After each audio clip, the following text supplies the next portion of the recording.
لکه دا یادره کې ډېر کسان غلي د علما غایر د خو هغه مړ مختی هغه قبر مختی توبه توبه توبه توبه دا مال درس کې دغه منافقه دغه شیطانت دا مال در داخل دا کړی را پات ډېر دغه منافقه دغه شیطانت ولې ظالم خو دې مړی پټ منافقه خو دې مړی پټ ای توبه خبر اسمه شلون دغه شي وزغنی پرشنه دي وزغنی خدا سے توبه باندې نه توبه حقيقي توبه علماء علوسی رحم الله تعالی په خپل کتاب تفسیر روح المعانی کې د سوره التحریم د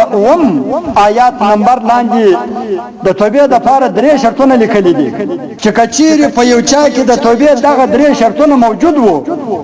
نو د هغه توبه قبول ده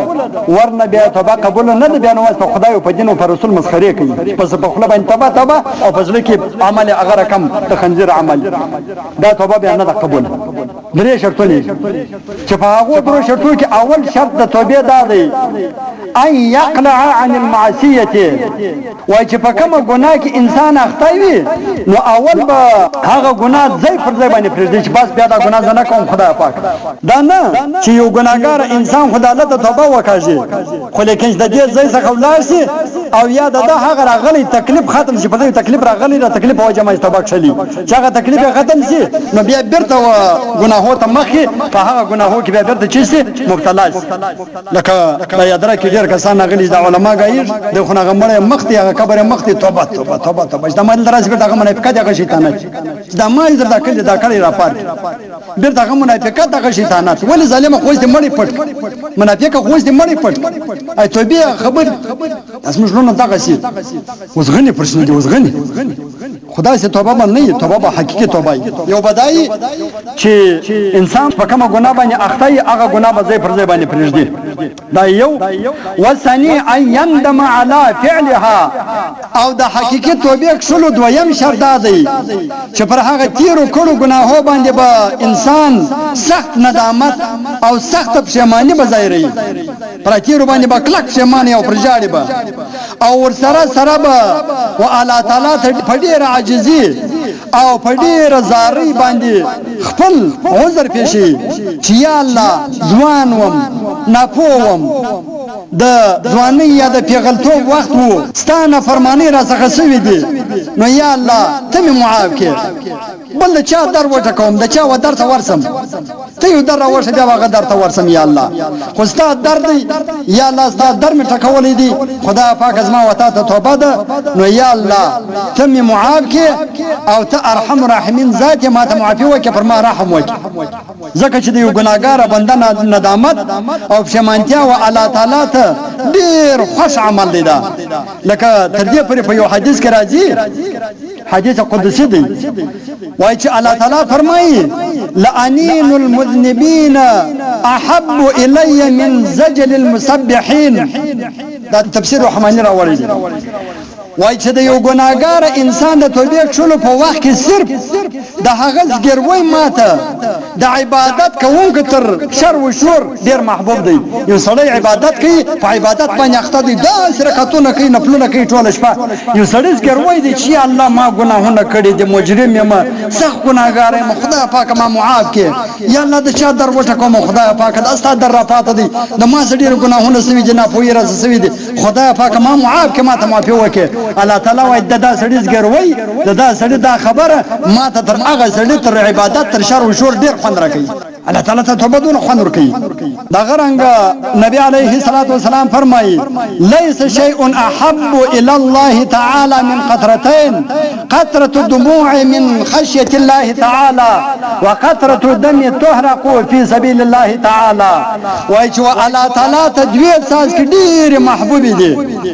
یو د ګناه د ندامت د وښکو ساز کده چې د ګناه په وخت کې د پښیمانی اختیار کی او وښکه تر سترګې راځي چې دغه د توبې شلو په وخت کې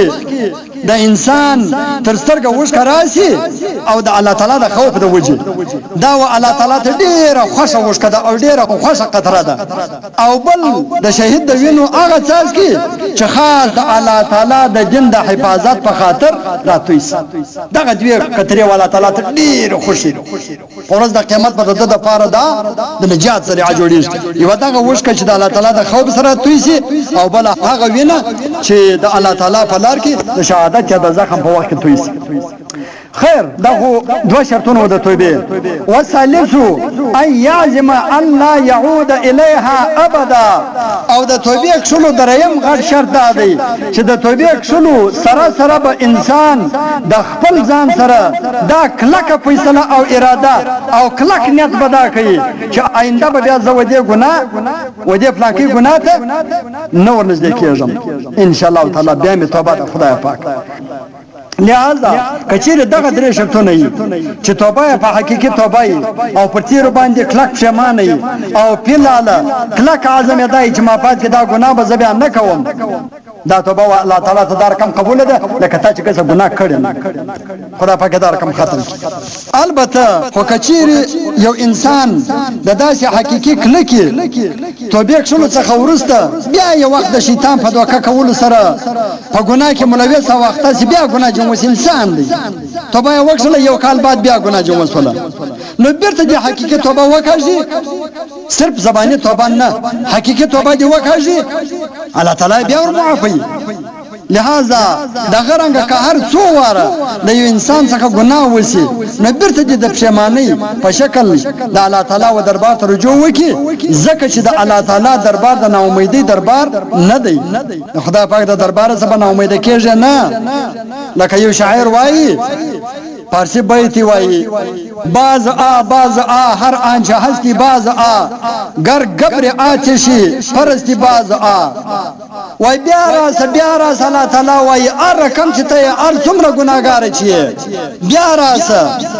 گر گبر آتش پرستی باز که څه هم دومره ګناهګار چې آتش پرست بت پرست